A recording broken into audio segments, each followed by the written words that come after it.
Sir പറഞ്ഞല്ലോ prelims, mains, interview ഈ ഒരു രീതിയിലാണ് നമ്മളെ ഈ ഒരു എക്സാം പോകുന്നത്. അപ്പോൾ ഇതിൻ്റെ പ്രിപ്പറേഷനിൽ എന്തെങ്കിലും മാറ്റങ്ങൾ വരുത്താനുണ്ടോ? ഓക്കെ, അതൊരു നല്ല ചോദ്യമാണ്. ഇതിൽ ശ്രദ്ധിക്കേണ്ട ഒരു കാര്യം എന്ന് പറയുന്നത് പ്രിപ്പറേഷനെ കുറിച്ച് നമ്മൾ സെപ്പറേറ്റ് തന്നെ ഒരു ഇൻ്റർവ്യൂ അടുത്ത് വേറെ വെക്കാൻ വേണമെങ്കിൽ നമുക്ക്. പക്ഷേ അത് ഒരു ഈ ഒരു വീഡിയോയിൽ നമുക്ക് പറയാൻ പറ്റുമെന്ന് തോന്നുന്നില്ല. പക്ഷേ നമ്മൾ ഇതിൻ്റെ ഒരു അപ്രോച്ച് എന്ന് പറയുന്നത് പ്രിലിംസും മെയിൻസിനും ഇൻ്റർവ്യൂവിനും ഓരോന്നിനും സെപ്പറേറ്റ് ഒരു ഇൻ്റർവ്യൂവിന് വേണമെങ്കിൽ നമുക്ക് സെപ്പറേറ്റ് ഒരു അപ്രോച്ച് എന്ന് പറയാം. പക്ഷേ പ്രിലിംസും മെയിൻസ് ഇൻ്റഗ്രേറ്റഡ് ആയിട്ടുള്ള ഒരു അപ്രോച്ച് എടുക്കുന്നതായിരിക്കും ഒരു ഉദ്യോഗാർത്ഥിയെ സംബന്ധിച്ച് ഏറ്റവും നല്ലൊരു രീതി എന്ന് പറയുന്നത്.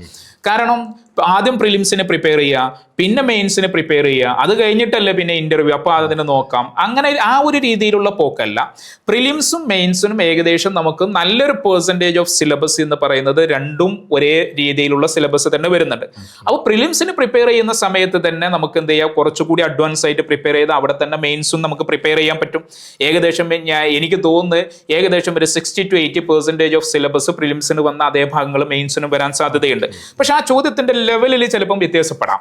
ഓക്കെ, അപ്പൊ നമ്മൾ ഒന്നിച്ച് ഇന്റഗ്രേറ്റഡ് പ്രിപ്പറേഷൻ ആണ് അപ്രോച്ച് എടുക്കുന്നതാണ് ഏറ്റവും ബുദ്ധിപൂർവമായിട്ടുള്ള അപ്രോച്ച് എന്ന് പറയുന്നത്. ആ ഒരു രീതിയിൽ പോകുന്നതായിരിക്കും ഉദ്യോഗാർത്ഥികളെ സംബന്ധിച്ച് നല്ലത്.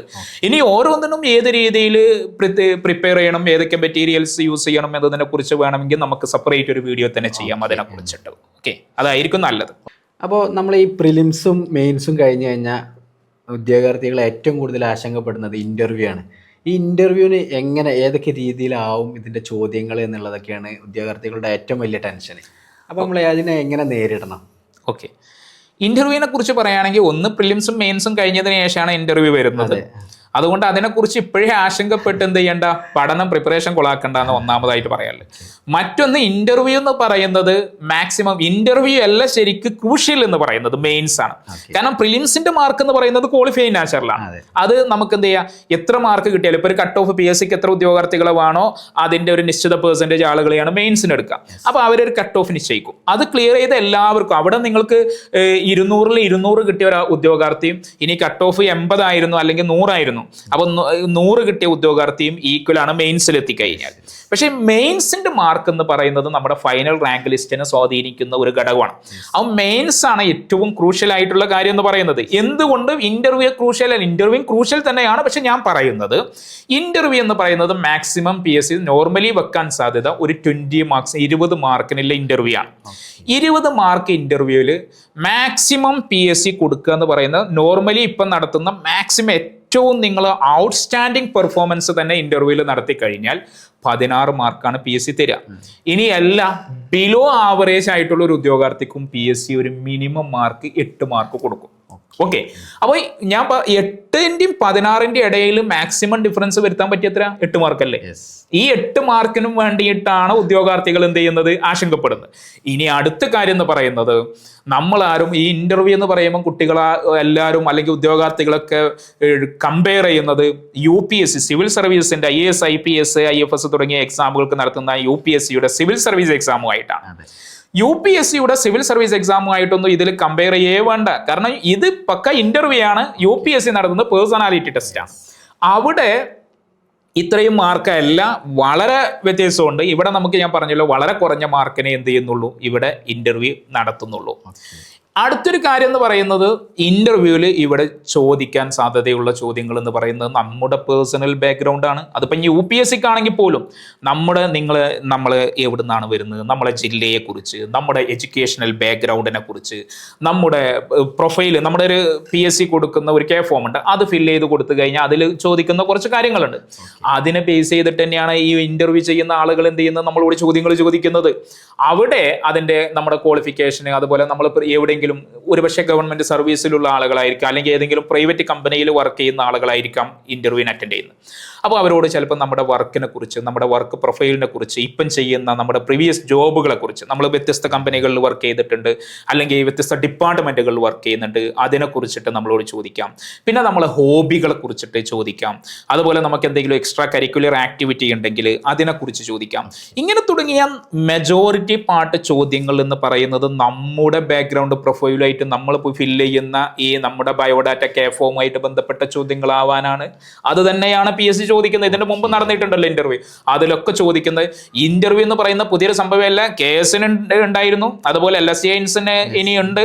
അത് മാത്രമല്ല ഓൾറെഡി SI പോലെയുള്ള ഡിഗ്രി ലെവൽ പോസ്റ്റുകൾക്ക് ഇന്റർവ്യൂ PSC കണ്ടക്ട് ചെയ്യുന്നുണ്ട്.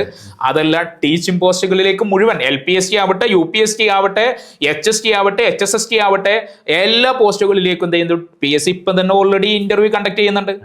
അപ്പൊ അതൊന്നും ഉദ്യോഗാർത്ഥികൾ ഭയങ്കര ആശങ്കയോട് കൂടിയിട്ടല്ല കാണുന്നത്. പക്ഷെ ഇവിടെ എത്തുമ്പോൾ ഉദ്യോഗാർത്ഥികൾക്ക് ആശങ്ക. അപ്പൊ ഞാൻ പറയുന്നത് ഇതിനെക്കുറിച്ച് ബോധേടാവേണ്ട കാര്യമില്ല. നിങ്ങൾ പിന്നെ എന്ത് ചെയ്യുമെന്ന് വെച്ചാൽ ഇതിൻ്റെയൊക്കെ പുറമെ ഒരു കറണ്ട് അഫയേഴ്സ്, അതുപോലെ നമ്മുടെ ബേസിക് ജനറൽ നോളേജ്, അതുപോലെ നമ്മുടെ സെക്രട്ടേറിയറ്റ് അസിസ്റ്റന്റിലേക്കാണല്ലോ പോകുന്നത്. അപ്പം നമ്മുടെ റോൾ സ്പെസിഫിക് ആയിട്ടുള്ള ചില ചോദ്യങ്ങളൊക്കെ ചിലപ്പം എന്തെങ്കിലും ഇൻട്രൊഡ്യൂസ് ചെയ്യാം. അപ്പം സെക്രട്ടേറിയറ്റിനെ കുറിച്ചും നമ്മുടെ പോസ്റ്റിനെ കുറിച്ചും ജസ്റ്റ് ഒരു ഓവറോൾ ഐഡിയ ഉണ്ടാവുക. അതിനെക്കുറിച്ച് ആശങ്കപ്പെടേണ്ട കാര്യമില്ല.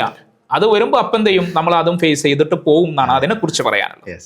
അപ്പോൾ സെക്രട്ടേറിയറ്റ് അസിസ്റ്റന്റിന്റെ പോസ്റ്റിനെ കുറിച്ച്, അതിൻ്റെ സാലറിനെ കുറിച്ച്, ക്വാളിഫിക്കേഷനെ കുറിച്ച് എല്ലാം സാറ് നമ്മളിവിടെ വിശദമായിട്ട് പറഞ്ഞു.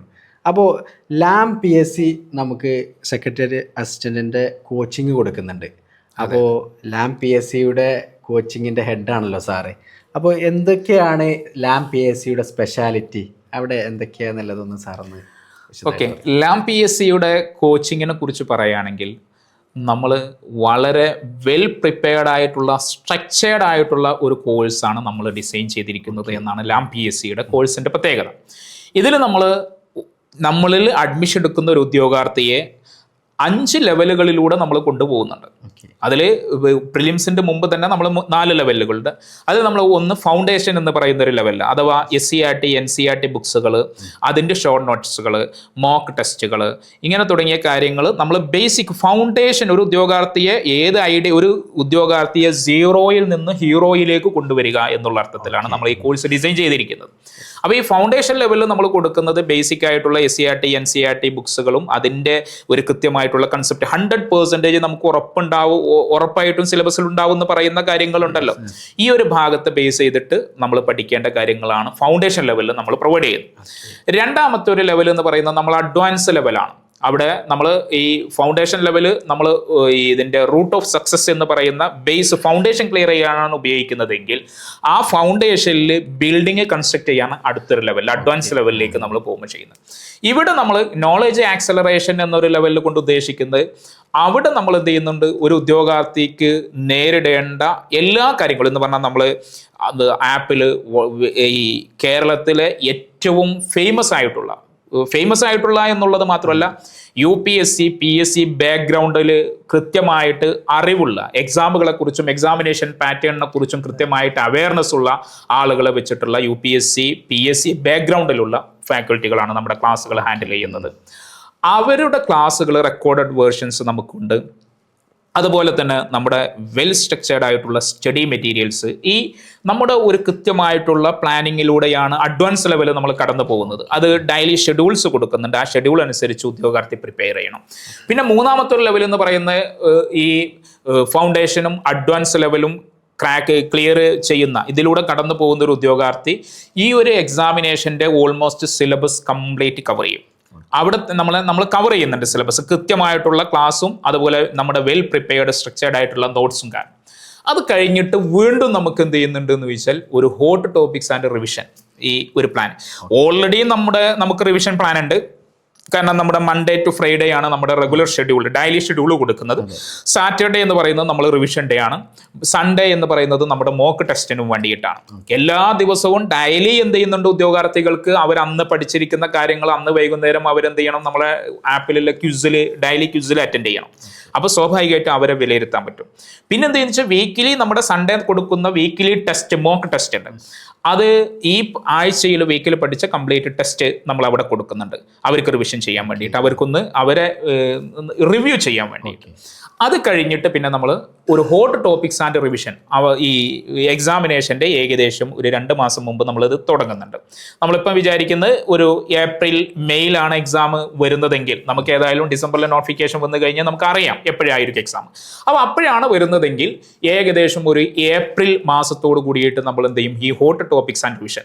കാരണം ഒരു പാരറ്റോ പ്രിൻസിപ്പിൾ അല്ലെങ്കിൽ 80-20 പ്രിൻസിപ്പിൾ എന്നൊക്കെ പറയും.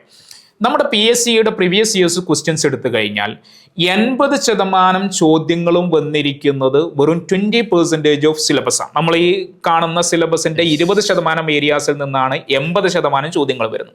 അപ്പൊ ഈ 80% ചോദ്യങ്ങൾ വരുന്ന ഈ ഒരു ഏരിയ നമ്മൾ കൃത്യമായി ഐഡന്റിഫൈ ചെയ്യുകയും അത് നമ്മൾ മൾട്ടിപ്പിൾ ടൈംസ് ഓഫ് റിവിഷൻ ചെയ്യുകയും ചെയ്തു കഴിഞ്ഞാൽ എന്ത് ചെയ്യുക, ഒരു ഉദ്യോഗാർത്ഥിയെ സംബന്ധിച്ച് ഏറ്റവും മിനിമം എന്ത് ചെയ്യുമെന്ന് വെച്ചാൽ ഈ GKയുടെ 80% നമുക്ക് കവർ ചെയ്യാൻ പറ്റും ഈ ഒരു സ്കീമിലൂടെ കവർ ചെയ്ത് കഴിഞ്ഞാൽ മാത്രം. ഓക്കെ, പിന്നെ ഈ ഒരു ഹോട്ട് ടോപ്പിക്സ് റിവിഷൻ പ്ലാൻ കഴിഞ്ഞാൽ നമ്മൾ ഫൈനൽ മന്തിൽ അവസാനത്തെ മാസത്തിൽ നമ്മൾ ഉദ്ദേശിക്കുന്നത് മോക്ക് ടെസ്റ്റ് ആൻഡ് ഫൈനൽ റിവിഷനാണ്. അപ്പോൾ ഈ എക്സ്പ്ലനേഷൻ അതുപോലെ മോക്ക് ടെസ്റ്റിൽ നമ്മൾ കൊടുക്കുന്നത് നമ്മുടെ കംപ്ലീറ്റ് മോക്ക് ടെസ്റ്റ്, നമ്മുടെ ഒരു മോക്ക് ടെസ്റ്റ് നമ്മുടെ എക്സ്ക്ലൂസീവ് ആയിട്ടുള്ളതാണ്. PSCയുടെ ചില ഇൻസ്റ്റിറ്റ്യൂട്ടുകളൊക്കെ എന്ത് ചെയ്യുന്നുണ്ട് വെച്ചാൽ എക്സാമുകൾ എല്ലാ കോച്ചിങ് സെന്റേഴ്സുകളും നടക്കുന്നുണ്ട്. പക്ഷെ നമ്മുടെ കോച്ചിങ്ങിന്റെ ഏറ്റവും വലിയ പ്രത്യേകത എന്ന് പറയുന്നത് മോക്ക് ടെസ്റ്റുകളും ഇന്റർവ്യൂ ഡെയിലി ഷെഡ്യൂൾ ഇത് മാത്രമല്ല.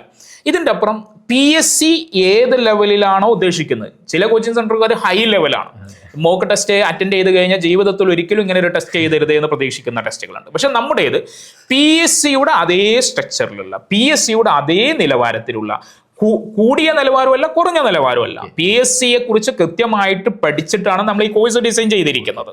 ഓക്കെ, ഒരുപാട് ആളുകളുടെ എഫർട്ടോട് കൂടിയിട്ടാണ് നമ്മൾ ഡിസൈൻ ചെയ്തിരിക്കുന്നത്. വെൽ പ്ലാൻഡ് സ്ട്രക്ചേർഡ് ആയിട്ടുള്ള ഈ ഒരു സ്ട്രക്ചർ തുടങ്ങിയിരിക്കുന്നത് ഇവിടെയാണ്. നമ്മൾ മോക്ക് ടെസ്റ്റ് ഇങ്ങനെ അതുപോലെ അതിന്റെ മോക്ക് ടെസ്റ്റിന്റെ എക്സ്പ്ലനേഷൻ നമ്മൾ എന്ത് ചെയ്യുന്നു, ലൈവ് ആയിട്ട് കൊടുക്കുന്നുണ്ട്. അത് മാത്രമല്ല എല്ലാ ദിവസവും ഈ പറയുന്ന റെക്കോർഡഡ് ക്ലാസ്സുകൾ കൊടുത്തിട്ട് എന്ത് ചെയ്യുക, ഉദ്യോഗാർത്ഥികൾ അങ്ങ് വിടില്ല, നമ്മൾ കൃത്യമായിട്ട് മോണിറ്റർ ചെയ്യുന്നുണ്ട്.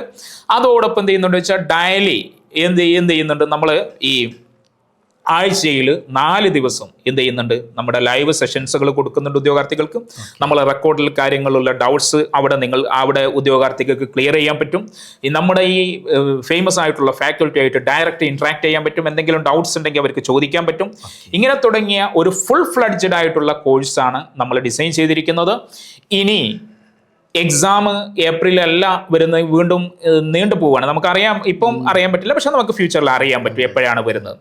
അതിന്റെ മുമ്പ് നീണ്ടു പോവുകയാണെങ്കിൽ നമ്മൾ എന്ത് ചെയ്യും, പ്രിലിംസിന്റെ മുമ്പ് തന്നെ നമ്മൾ മെയിൻ സ്പെഷ്യൽ ആയിട്ടുള്ള എന്തെങ്കിലും ടോപ്പിക്സ് ഇൻട്രൊഡ്യൂസ് ചെയ്തിട്ടുണ്ടെങ്കിൽ അത് നമ്മൾ കവർ ചെയ്യും. അല്ല എങ്കിൽ നമ്മൾ എന്ത് ചെയ്യും, മെയിൻ സ്പെഷ്യൽ ടോപ്പിക്സ് എന്ന് പറയുന്ന ഏരിയ സെപ്പറേറ്റ് തന്നെ, മെയിൻസിന് മാത്രം ഉണ്ടാകുന്ന ചില ഏരിയകളുണ്ടാവും. പ്രിലിംസിനും മെയിൻസിനും പാടുള്ള ഏരിയ നമ്മൾ ഇപ്പം തന്നെ കവർ ചെയ്ത് പോകും. പക്ഷേ കുറച്ച് ഏരിയ സ്വാഭാവികമായിട്ടും മെയിൻ സ്പെഷ്യൽ ടോപ്പിക്സ് ആയിരിക്കും. ആ ഏരിയ നമ്മൾ ഒരു പക്ഷേ എന്ത് ചെയ്യും, ഇമ്മീഡിയറ്റ് ആയിട്ട് എക്സാം വരികയാണെങ്കിൽ അതിന് ശേഷമായിരിക്കും കവർ ചെയ്യുന്നത്, അല്ലെങ്കിൽ അതിന്റെ മുമ്പായിരിക്കും. എനിവേ സിലബസിലെ എല്ലാ ഏരിയകളും നമ്മൾ കൃത്യമായിട്ട് വെൽ സ്ട്രക്ചേർഡ് ആയിട്ട് കവർ ചെയ്തിരിക്കും, എല്ലാ ഏരിയയും. അതാണ് ലാം PSCയുടെ ഏറ്റവും വലിയൊരു പ്രത്യേകത എന്ന് പറയുന്നത്. അതുപോലെ തന്നെ നമ്മുടെ കോഴ്സിന്റെ മറ്റൊരു പ്രത്യേകത എന്ന് പറയുന്നത് ഉദ്യോഗാർത്ഥികൾക്ക് എന്ത് ചെയ്യുന്നുണ്ട്, കൃത്യമായിട്ട് ഇൻഡിവിജ്വൽ മെന്ററിങ് നമ്മൾ കൊടുക്കുന്നുണ്ട്. അതുപോലെ സ്റ്റഡി ടെക്നിക്സ് വ്യത്യസ്തമായിട്ടുള്ള, കാരണം ഇത്രയും കാര്യങ്ങൾ അവർ പഠിച്ചെടുക്കുകയാണ്. അപ്പോൾ അവർക്ക് സ്വാഭാവികമായിട്ടും പല ഈ മെമ്മറിയിൽ കീപ്പ് ചെയ്യുന്നതിന്, അവർ ഓർഡറായിട്ട് കീപ്പ് ചെയ്യുന്നതിന് ഇതിനൊക്കെ പല ബുദ്ധിമുട്ടുകളും വരണം. അപ്പോൾ നമ്മൾ എന്ത് ചെയ്യുന്നു, ഡെയിലി സ്ട്രാറ്റജി സെഷനുകൾ കൊടുക്കുന്നു, ഇൻഡിവിജ്വൽ മെന്ററിങ് ആവശ്യമുള്ളവർക്ക് അങ്ങനെ കൊടുക്കുന്നു.